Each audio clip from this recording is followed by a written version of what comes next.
out of all of those, these are like all Series A CEOs, 17% of them had posted anything on LinkedIn.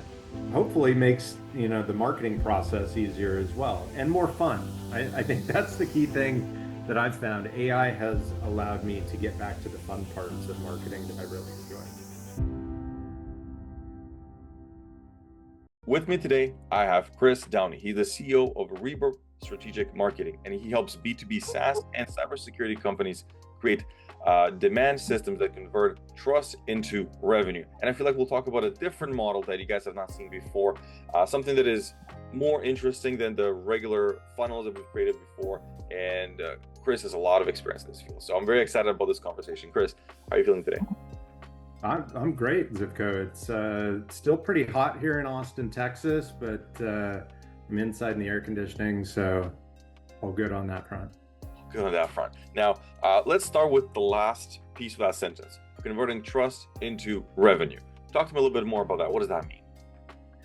Yeah, after 20 plus years in big tech, made my move over to fractional CMO work. And as I kicked off my business earlier this year, I went to the RSA conference out in San Francisco, and I kind of had an idea what I was going to see there. It was kind of a sea of artificial intelligence names and a bunch of people just kind of ramming AI into their products.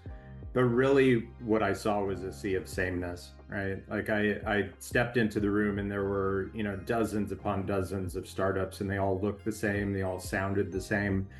And really, the one thing that differentiates them is the founder. They are the person who had this brilliant idea. They've got the passion, they've built up the trust throughout their careers. And a lot of times when you focus on, like brand level marketing, that's kind of like the faceless company and logo, it doesn't really build trust. And it's hard to build a company from the ground up when you don't have millions of dollars in advertising to support it. So I really, work with founders to make sure that they are taking the trust that they've built up throughout their career and use that to convey their passion and their expertise behind their company to create demand for their products and services. There's a very blunt way of putting it, the sea of sameness, but it is true. There's a lot of the same. You can see the design language is very similar. No images, just icons, squares that float. When it comes to the AI into every product, everything you click, like there's an AI for them. Like I get it. It's not really practical, but it's a buzzword and it's cool. Probably in 5 years won't be that cool. Now, when we talk about the difference in the founder, it's very true. They have a different story and a different passion or why they started the company. When we're looking at it from that perspective, talk to me. How did you start your journey, and how did you get here to start your own company? It's you and I kind of talked about this a little bit before, but I felt like corporate sort of quit on me in the last year, and I'm not bitter about it. But I had a really great career in big tech, and made it through rounds and rounds of layoffs, which are really, really common in big tech. And about 4 years ago, I was impacted by a layoff. I actually looked at it and said, "This is the best thing that's ever happened to me." It was, kind of pushed me and challenged me to get to the next level and into the executive suite, where I was really able to have a lot more impact on the business and lead great teams. And then, end of last year, I was impacted by another layoff, and I think, the end of 24 and definitely into 2025. There's just a lot of things and a lot of change that's very reminiscent of, the start of the internet, right? Like this is a level of change that we haven't seen in decades. And as I was applying for more big tech company jobs, I just kind of found like they weren't a good fit for me anymore. They weren't very imaginative, or they really hadn't kind of moved forward into what I saw the change in the industry was going to be. And quite frankly, like, I'm not sure that they actually wanted me there. I'm Gen X. I've got the gray hair. I think they're always looking to be as profitable as possible. And I can't fault them for that. But what that means is they can probably hire 2 young folks for the same price that they would hire me for. And I kind of combine that with the fact that the jobs I was interviewing for, I really wasn't excited about them. They didn't, I'm looking at the last kind of like third of my career here, and I was like, I don't think I really want any of these jobs. And I did a bunch of research and, started coming across fractional work and decided, leadership and strategy have been, 2 of my favorite things to do in marketing. And they're also 2 of my biggest strengths. And, applying that to a fractional chief marketing officer role had a lot of value. I think the fractional chief marketing officer world, or even fractionals as a whole, are really kind of coming into their own in 2025 and have a lot of room to grow. So I made the jump and, 25 years into my career, decided to start a new business during a weird economic and, time full of change, but it's been great. That's a whole journey of going up and down, left and right to get to a place where like, what, this is comfortable. This is pretty good, because it's very contradicting when you're saying that I see big tech as not being imaginative enough or at all going forward. It was big tech that was very creative and very curious back in the day. They were coming up with Google lenses and all these like crazy stuff. And now you look at a phone, it's like the same slab. It's been like that for like a decade. That's it. Before you have these all cool factors, how phones would look differently and how the logo was different from one social media platform to the other one. And they had the design languages were different. And now everybody is kind of merging and looking the same. Even what was that thing, like a month or something, I saw PayPal logo. It's just like a black and white one. That's it. There's no how much can you conform? Sea of sameness. When you see all of that, and when you're approaching with your perspective of how you want to approach a sales funnel to convert trust for revenue, what are the typical first steps when you talk with someone? You want to explain to them, this is why this process is different. These are the things that you've been doing in the past. These are the things that you should be doing or looking at right now, the philosophy. The point I want to make is the first conversations that you talk with someone that is interested in your services. How does that look like? That's a really interesting question. I think I approach marketing and sales in a slightly less traditional way. I can't take credit for it. I learned a lot of this from Chris Walker, who's he founded Refine Labs and Paceto. He's on to kind of other things right now, but he talked a lot about the funnel needing to be simplified and talking more about creating demand, creating demand, capturing demand, and then converting the demand. I having worked in big matrixed organizations, sometimes our sales funnels were just so complex and convoluted that it really kind of got so far away from, what we were trying to do, which was serve a customer, right? To help people who have a problem that we can help solve. And I think focusing on that top of funnel, which I think a lot of companies are not doing very well, which is the creation of the demand.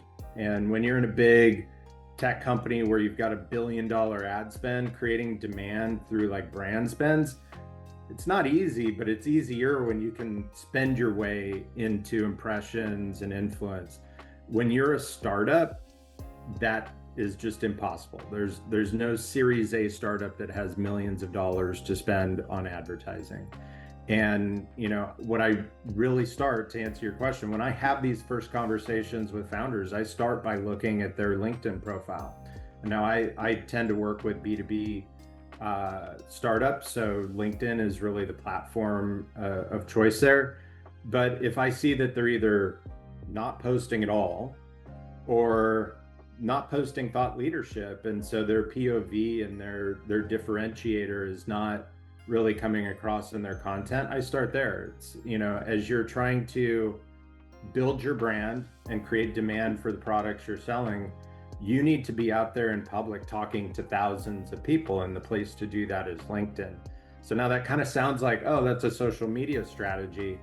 but it's really a way of kind of working out your product market fit in the real world, getting feedback from people at scale. Whereas maybe you can do 6 sales calls in a day, and that turns into 30 pieces of feedback per week. Yeah. Or you can speak to thousands of people on LinkedIn and get feedback at scale and at speed, so that you can make sure that your branding and your messaging is correct, to even modify your product offering in many cases. And it sounds simple, but if it was simple, everybody would be doing it. And I think it's not necessarily complicated, but it's hard to build those habits and to be out there posting every day. And I actually, a few weeks ago, audited a handful of CEOs, and out of all of those, these are like all Series A CEOs, 17% of them had posted anything on LinkedIn in the past month. And I found that just mind-blowing in 2025, that these people were building companies and had posted nothing.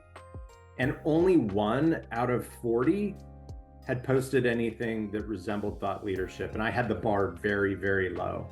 And so that seemed crazy to me. Again, I go back to that RSA conference where I saw this sea of sameness and nobody was standing out, and they're all trying to get funding from VCs. They're all, trying to get customers. And like, how are you standing out if you're not doing, what in my mind is the simplest thing? It's just hard work, right? It's hard work, consistency, a lot of really good habits. But clearly there's still a demand, even in 2025, to, really kind of help founders to take their voice and their passion and convert that into a platform that can help them create demand for their business and ultimately bring people in as leads. Yes, and it's an interesting fact that the stats that you did, it's only 17% of CEOs that have posted anything in the last 30 days, and only 1 of them is something that is resembling some sort of thought leadership. And it's true that I've seen it as well. That's what I'm saying. I feel like it's true because I've seen it as well, where they are focusing on everything else but that, and they see personal branding as a strategy. Like, well, I need to do personal branding. Okay, well, let's create some sort of let's call it a social media team, and how I'm going to create it. It doesn't work like that. It should be these are my views on a specific problem I'm solving. These are the views how I should run a company. These are my views on operations or business models, or that is kind of the place they want to come. It doesn't need to be selling. It doesn't need to be part of a social media funnel when you're posting thought leadership. It becomes that, but the process you were saying, you can run ads to get that feedback, or you can do the posting, a little bit of hard work, but you will get to the feedback a lot faster, and you'll know what works and what doesn't work. Absolutely. And in that 17%, most of them had just kind of reposted something from their brand channel. And it like takes you back to like the 2010s style of marketing, where it was, the old checkbox marketing. It's like, we need a white paper and we need a webinar, and and it, like, everything they were sharing was these, assets that are proven to not really work all that well, or they had gated these. And, I don't know about you, but like, I haven't put my information in to download a white paper in like 15 years. Who does that? There was someone told us, like, there's no multi-million-dollar company that clicks on a ebook or a white paper, downloads it, and signs a contract. Like, that is not a lead magnet. It's someone else. It's not a lead magnet. And when they put it in that perspective, I thought about myself. I'm like, it's very true. It might be a question, I want some answers, but I'm not going to work with you at all. It was just like, I had to put my information to see something. But yeah, you're absolutely right about that one. Now, when we look at your the 3 steps, you said demand creation, demand capture, and demand conversion. This is a different approach than top of the funnel, middle of the funnel, bottom of the funnel, old school approach. So let's break this down a little bit more in detail so that you can walk through people. This is how this would potentially work for your business, and then we can see what we can understand from that one. So in the first part, which is the demand creation, you talk about LinkedIn posts, you're talking about thought leadership posts. Anything else we should know or keep in mind when we talk about the demand creation aspect? Yeah, and I think even to bring it like one level up, right? Like Okay. I think this isn't going to surprise most people because this is how they purchase. But if you think about a traditional funnel where you put a lot of stuff in the top and you kind of qualify them until they're ready to buy, that's a very company side approach to purchasing. And if you look at like what happened to us all during the pandemic, right? Like we all became like uber consumers of content because every company, whether B2B or B2C or whatever, was creating volumes upon volumes of content. And I think we accelerated, our content consumption habits at a scale that nobody could have, probably would have taken another decade. But ultimately, what happened coming out of the pandemic is we really kind of decided as a culture like what content works for us and what doesn't. And it has to provide value. Any content that you're producing has to provide value. And yes, it has to be entertaining, it has to be informative or educational, it has to give me a roadmap for how I excel at my job, how I keep my job, how I make more money as a business owner, all of these things. It has to be helpful. And so really it changed how people consume content, where it used to be, if you like go in your Wayback Machine where you're talking about SEO optimization and you kind of hope that somebody's got a problem, they search on a thing and you've optimized your content so they land on it and then they go to your website and they learn. That doesn't happen anymore. Think about the last product that you researched. Where did you go to research it? Amazon, um, directly on the website. I was looking for what I needed. It wasn't through Googling. Anywhere but the company site, right? Like I think especially, nowadays, ChatGPT, Claude, Perplexity, people are doing their research there. And it's not necessarily just a replacement of SEO with GEO, right? Like it's not that simple. The way that people consume content in the funnel that we look at today is more of a circle, and people are all over the place, and they kind of consume content, before they ever have a need. If your content is entertaining, maybe they follow you, or maybe you're on TikTok and because you dwelled for 5 seconds, TikTok now says, well, Zivko is really interested in this product, so I'm going to show it to you more. And so that content consumption, the educational phase, may be happening well before they have a need. And at the point they have a need, they've already made their choice. They've already consumed all of the content that they're going to consume. And maybe they've got 2 or 3 options. I think that's being pretty generous. But then they're going to go to Amazon or they're going to go to ChatGPT and they're going to compare. So back to your question on like this demand creation, this is an always on content approach that is multi-channel. You have to be wherever you think your customers are going to be. And I'm not saying that you have to be on every social platform and, you have to, do all of the things. And I would actually say it's counter to that, right? Especially when you're talking about startups with very limited marketing budgets. It's about creating content that can be serialized and created very quickly and easily. So if you think about, some thing happens in the world this week, you've got to be able to jump on a podcast with Zivko and like put it out there and distribute it immediately, right? Like there's, the old corporate content life cycles that it takes you 90 days to create a blog, right? Like that's dead, that's gone. So this demand creation phase is all about getting your POV out there in a very consistent way because people are going to consume it as they see fit. And if you're looking at like LinkedIn and the algorithms, the changes that they've done over the past few months, people are seeing content that's 1 or 2 months old. So even order or timing has nothing to do with it anymore. It's just having it out there in the world so that people can consume it. It's a nice, a different image that you're painting because I think it's important for people to understand that you're not going to make a choice the way that you're mapping out in your business. Like the consumer doesn't do those steps. You can try to create the demand or try to map out some sort of a journey. But even in my experience, I've reached out to people on LinkedIn. I've talked with them like this on Zoom. 6 months later, 9 months later, something changed and now we're working. But it wasn't because my offer was slam dunk, because my lead magnets was, it wasn't like that. It was, they were comparing, they were looking, maybe they were not ready, but the content kept going, and it kept going on, not just on one platform, on multiple ones. In that process that you're saying, it's chopping it up, it's creating it. You talk to the same person on different platforms, but even one person told me like, hey, why do you post the same thing at the same time with your scheduling post? Like, why would I follow you on 5? You're doing the same thing at the same time. What is the value? Going back to the point you're saying, what is the value of me following you on TikTok, Facebook, Instagram? Same time, you click go on the scheduler, it's the same content goes out. It's not with purpose, it's not with meaning, it's not thought of entertaining roadmaps, information, and stuff like it. So I think this is an important piece.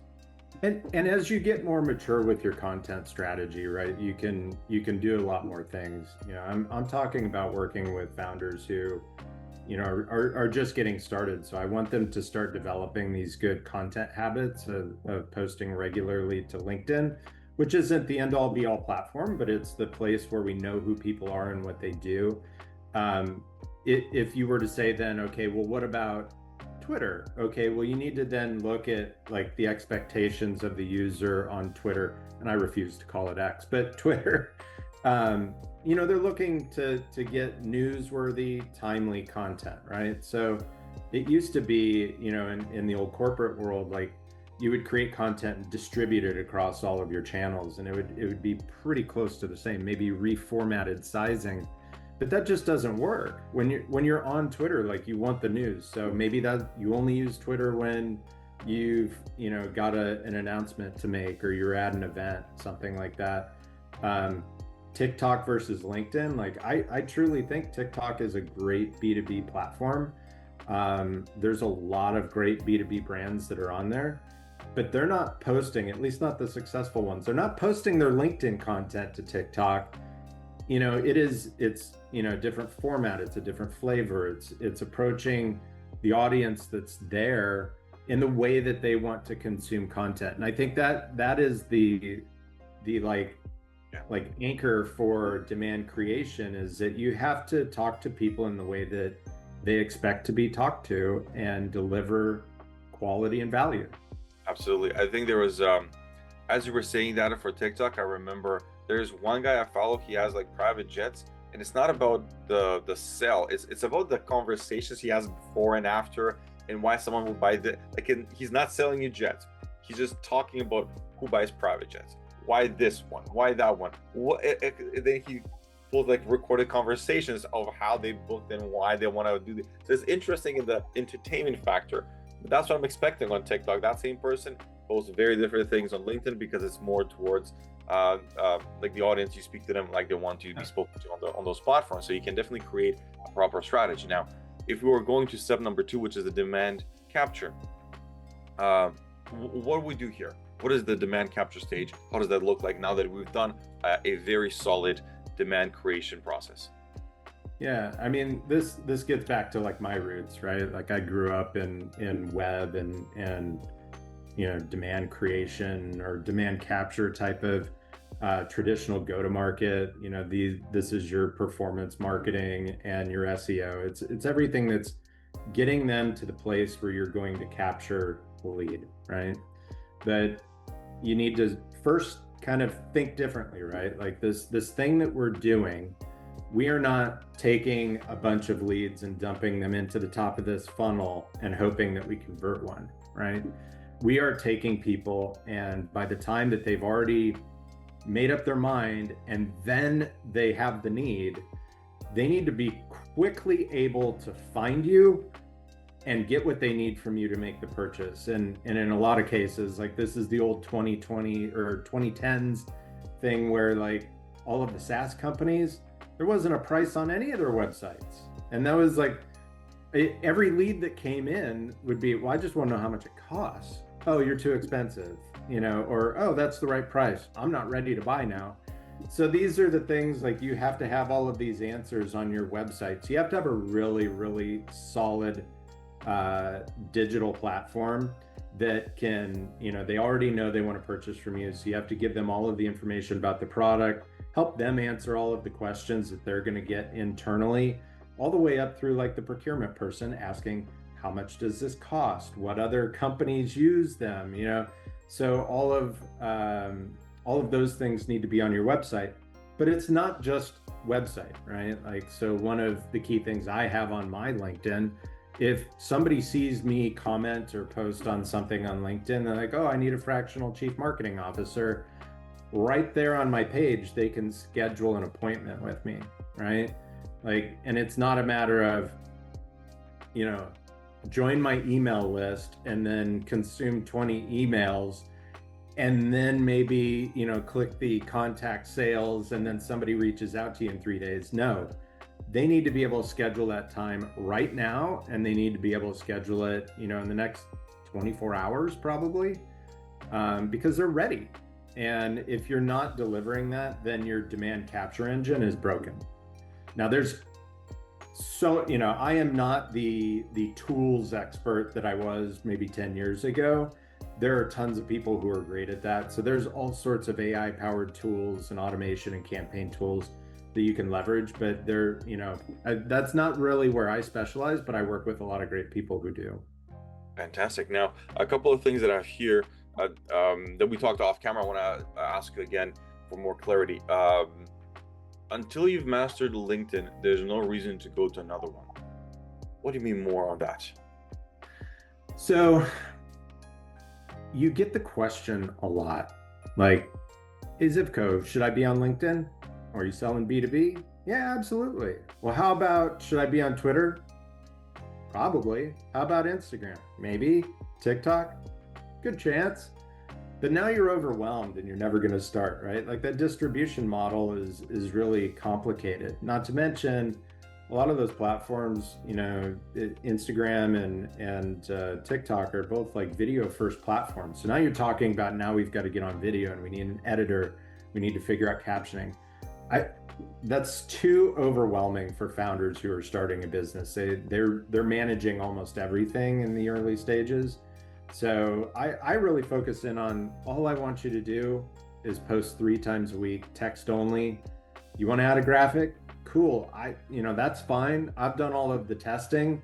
Graphic versus no graphic, it depends on the week what's going to perform. I would just say post text only. Just make sure that it's really authentic and engageable, and do that for a year. Like, just keep posting and you're going to learn so much. And we can actually, take all of that content, all of those comments, and then you can plug that into AI, right? And say, like, what content, worked for me. And I typically recommend to founders that we want to pick like 3 pillars that you're going to map every piece of content to. We may find out at the end of 3 months or a year, 2 of those pillars drive 90% of your engagement. All right, let's cut out the other pillar and focus on these 2. And so that's really what I mean. Like, it's overwhelming. Just master LinkedIn. If you see that you're bringing in leads and value from there, then maybe it's time to invest in, video on LinkedIn, or expand that to a podcast that you're going to put on multiple channels, right? Right. I think that consistency is something that I've done in the past, and it's true that it does work, because, and especially in today's time, to be authentic is very easy. There is a lot of AI posts. Like, if you, and I'm telling people all the time, like, there's nothing wrong if you use it to create your posts, but don't click publish by copying pasting. Take it from there, change it, maybe put it back again. Maybe you need more research, maybe you need more numbers, maybe you need a clarity on something. Change it several times, write it in your own language. It's fine if it's imperfect. That's the difference between a post from you and a post from AI. You will notice that yours is imperfect. There will be some things that are just conversational language, not methodological, perfect, out of a bot. And if you post text only, it's true. The only one that I can say that, if you want to up your game and live on the edge, carousel. A PDF carousel might do better, but like a image only, I wouldn't say it's not worth it. Like if you have the option of text or image only, stick to text, and then eventually maybe a carousel PDF with a text. Yeah. All the data I see right now, like if you're at a point where you can start mixing in carousels, like that is the hands down winner, the thing that seems to work almost all of the time. I would say like long term, video, I have seen on the LinkedIn platform lately, a lot of LinkedIn employees have doubled down on video. So I'm like, oh, okay. Again, because remember, the platform exists for LinkedIn to make money, right? So how do you help them make money? It's by being as engaging as possible. And how do you make money? It's by having your content be as engaging as possible.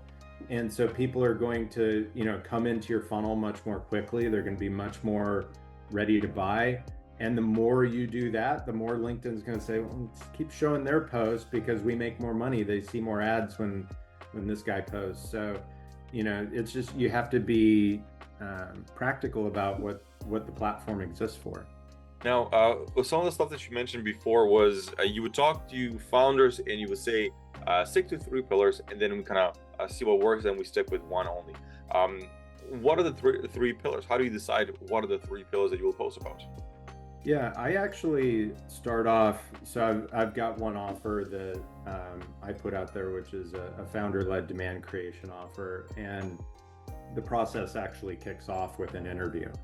So it's very much like this, and I just sit down with the founder for an hour, and I ask them about their personal life, and I ask them about their work life, and I ask them why they founded the company and what problem they're trying to solve, and what irritates them, and what was it that made, was there somebody doing it wrong that forced you to come in and do this, or are you creating a brand new category, and why is it necessary? So, over the course of an hour, I record the entire call, and then I take that transcript and I put it into ChatGPT, and I start working with the transcript to pull out these themes and give that founder options, right? Like, just because they talked a certain way, it doesn't mean I can say, here are your themes, here are your pillars. It's like, what do you actually want to talk about? And, some founders, it's like, well, I'm a very spiritual person. I want to talk about that every week. Okay. So maybe the transcript didn't touch on that, but we'll put that in there. But typically it's like, some sort of industry topic, maybe the differentiator or the reason why they created their company. And I'm not saying they're talking about their product, but why they created the company. And, one pillar that I always try to put in there, because, they're growing a company, is like, what's your leadership philosophy, or what is your work philosophy? We're at a big turning point in work culture here, where like the grind is very, like, I think you and I probably went through the grind in the past couple decades, right? Like there's, I worked for the companies where there were, 60-hour work weeks were pretty common, and when there was a big project, it was 80. And it's taken me 25 years of my career to go, I don't want to do that. But like Gen Z came in, and they aren't into the hustle.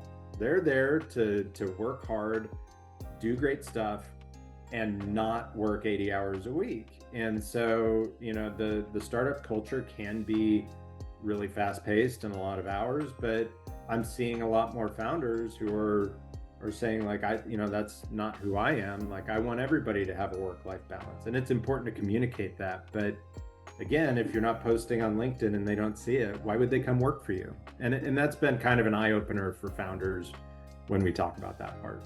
It is true that has shifted dramatically. Like someone even like Gary Vee, that was his whole thing. He's softened on that so much over the years, because that hustling that was normal. Like, that's how do you go to the next level? You outwork everyone, and you're doing it so consistently that you're getting better and better and better. And I think with it has its good sides, it has its bad sides. Yes, it will kind of make you stand out faster, but the burnouts were very real. That's why you saw so many people on YouTube. They would say, I'm shutting this down, I'm stopping this, because the burnouts do happen fairly rapidly. And I think in the past it was not that vocal. Like we didn't know that that was a thing. It was more like, oh, that person just works crazy hours and that's life. It is what it is. But then you start to, people post about it, share about it, and then you start to be like, yeah, I feel the same way. And then all of a sudden there was a nice change to where I get my personal belief, work-life balance. I don't know what that means, how that looks like. I have 2 kids, wife, business. It's a blurry line. I don't know what is about. But you enjoy it, right? Like you focus more on the things that you love to do, and you know there are weeks where I work less and weeks that I work more, and it's really like when I work more, it's because I want to now. That's about it. It's when you want to do it, you do it, as opposed to it has to be done that way. One thing before we go to the demand conversion, there was one more note that I have here, which is it's hard to track the dark social. What is that, and how do you define that? Yeah, so you know, attribution has been the holy grail of marketing. I think the only other thing that was more the holy grail of marketing was personalization. But attribution is really, really difficult. It always has been, and every time you know, a tool gets created to give better attribution, there's a new privacy law or tool to counter that attribution. And so part of that, if you think about my circle concept, right, of demand creation, it's also like if you're thinking about content in a like funnel stage where you're going to educate somebody like this, that's not how people learn anymore. So you may have a TikTok channel where people are consuming a ton of content over the course of a year, but it's a B2B company. So when they're ready to buy, they move over to LinkedIn and follow you there for like maybe a week and consume some of your content. And then they do a quick Google search to find out, you know, what your website is, because, you know, we're all lazy and you're going to Google or chat GPT instead of actually, you know, doing any other research. And so you do a quick Google and there it is at the top, there's Zipco's website. Boom, I click it, I go on there and I click, you know, contact Zipco. And so you go back into your attribution software and clearly Google Ads is the #1 thing and you should like 10x all of your investment there. But really, like without your TikTok channel, this person never would have known who you were. And so that in a nutshell is dark social, right? Like people are consuming content, you know, how they will. You need to be smart about where you're investing in your distribution models with content. But ultimately trying to attribute a final sale to where they came from is really difficult. One of the biggest recommendations that I have, you know, whether it's on the sales first call or if you're collecting, you know, allowing people to schedule time directly with you from the website or from your LinkedIn channel, is just have an open field form. How did you hear about us? Don't have a drop down menu. That's going to force them to choose something. They're going to put something in their, you know, the podcast, the TikTok channel. Oh, my friend told me. And you can take that, unless you're getting millions upon millions of leads, which almost nobody is, right? You can take that, you can drop it into a database or a spreadsheet and query it, you know, and most of the time that will give you some intel on where you should continue to focus your energies. It's that's why you see those things, but I think you're right. Leave it as an open field, because sometimes I'm like, man, I saw it somewhere else. I can't attribute it to all of these things that you're giving me here. It's something completely different.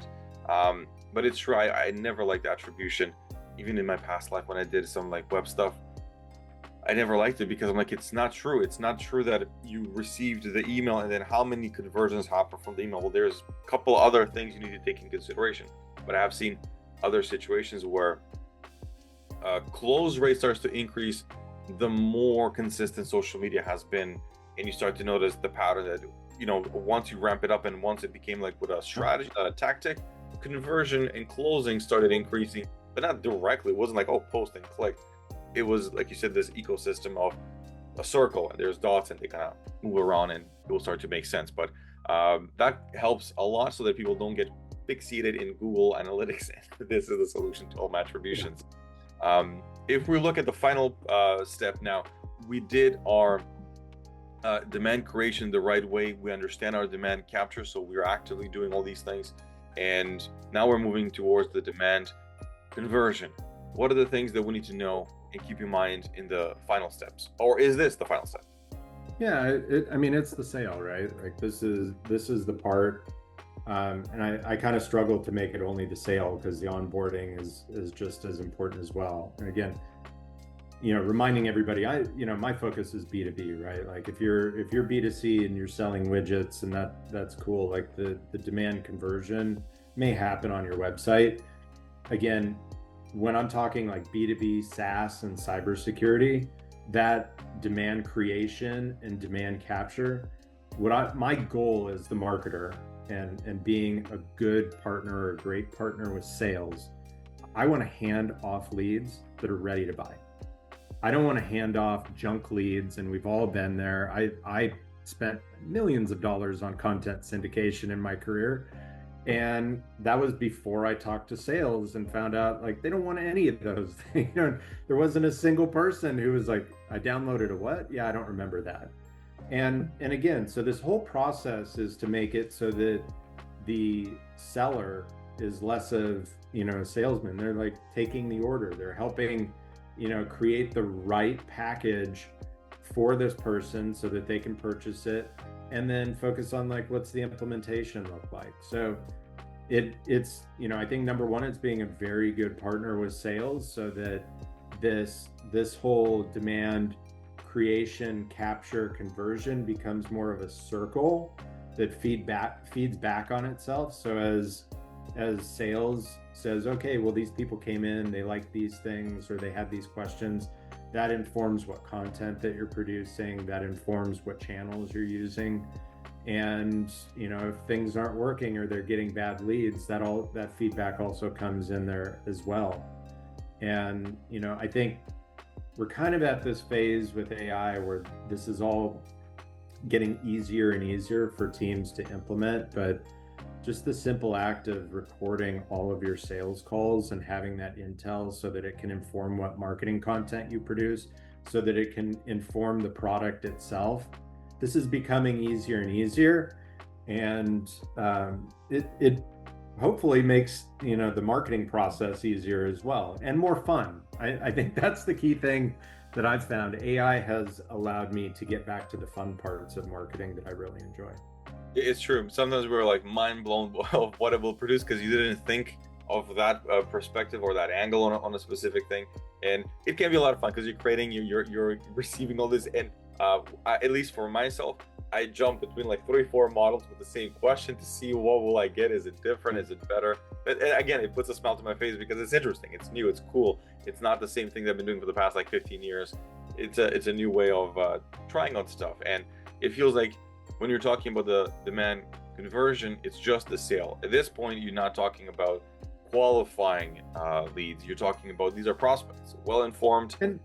And sure, like every sales process, every company is different, right? Like they're going to have all of their lead scoring models, and I'm totally oversimplifying it because I don't own sales, but my goal as a good citizen to the company is to give them really hot leads with people who are already really well informed. It's the demo, I hope they've already seen the product in use. I hope they've already talked to people who use the product. The goal is to make it as easy as possible to close the deal. So it's very interesting, those specifics. At this point, they're very well informed. They've probably done a demo. They talk to referrals. So it sounds like you're saying the key difference is they are very well informed if it's a yes, and for how much at this point, or how is the payment structure. It's not about more information and more qualifying and having a conversation now with them to clear up something that is confusing. Is that it? Yeah, absolutely. I mean, it goes back to how we consume content in 2025, right? And I'm also at a point where I probably need to start modifying the way I talk, because the way that we can consume content changes with every version of ChatGPT and Claude and Perplexity that comes out. I'm seeing people talk about the death of the website, right? Like that, which is crazy. I don't think that's true, but just the way that people consume content is changing every day. And that is, I think, what is marketing? It's great content above all else. There was Robert, he has an AI agency, and he was like, yeah, you will have like what he calls smart websites where you're not even gonna go through a menu. It's like, scrap the menu. It's a chat, pops up, you ask the questions. You're not gonna go through and navigate the website to find information. It's like you click the chat or even talk to it.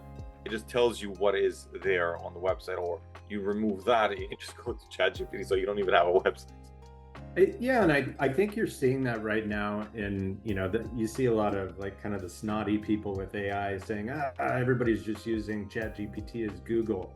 It's like, but yeah, I think the behavior is people don't want to go and sort through your website. Again, I come from big tech. I've done website cleanups where I was deleting tens of thousands of pages. Like, can you imagine getting lost at, like, you had no idea who created these.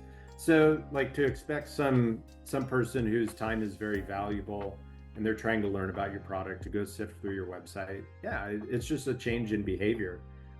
That's an interesting concept. I've seen some people kind of talk about like hyper-personalized websites based on what you've done. It's super creepy, but we're in marketing. Like we know that how much information is out there. It's pretty crazy. And you mentioned Amazon earlier. If Amazon doesn't know that I'm almost out of cat litter and need to reorder, I'm kind of angry at it, right? And probably 5 years ago, you'd been like, how dare you, know that I have cats? Yes, now we all know that they listen to our phones before. Like, did they listen? Because we all see the same thing, so it's true. And I'm happy that you kind of walk us through this whole process, because at least it clarified a lot of stuff for me when it comes to what is truly in the demand conversion, because they have been reading and receiving and being exposed to the founder's content for quite some time. So when they're getting to this point, it's about making the process simple. Don't make it complicated. Take the call. They've already watched demos. You provide everything. It's a process that is as smooth as possible, because you don't have dumping everything from top of the funnel and kind of see who moves themselves. You're doing it the proper way, understanding that people consume content in a very different way nowadays. So let's say someone listens to this whole thing and is like, this guy Chris, man, he's onto something. How do people get a hold of you to work with you? LinkedIn. That's the easy answer, right? Yeah, I do have a website, but 99% of what I do is on LinkedIn. That's where my clients are. That's where my colleagues are. So, follow me on LinkedIn. If you're not ready to buy, consume my content, and take what you can and learn what you can from me. And if you have a need, one thing I have learned after 25 years in corporate, I only want to work with people that have a great mission, a great product, and are really fun to work with. It's one of the reasons I wanted to come on this podcast and speak with you. I like speaking with you and hanging out with you, and that is how I'm running my business. So if you like what you see, if you have a need, or if you just want to chat, there's a book an appointment button on my LinkedIn. It's easy to get a hold of me. Absolutely. Making the demand conversion very simple, very straightforward. There's the button. Chris, I appreciate the time. Thank you so much for all of this. Like I said, I did learn a lot of stuff, and I hope more people adapt your model and your process, because it is a much more fun way to do it, more precise, without going down to attributions and all these crazy stuff. But you will be moving people that are truly ready to buy, as opposed to kind of sifting through the whole a portion of a massive people that are kind of asking just questions, and you put them in the last stage. So I appreciate all this stuff and wish you all the best. Thank you so much. This was fun. I really enjoyed it.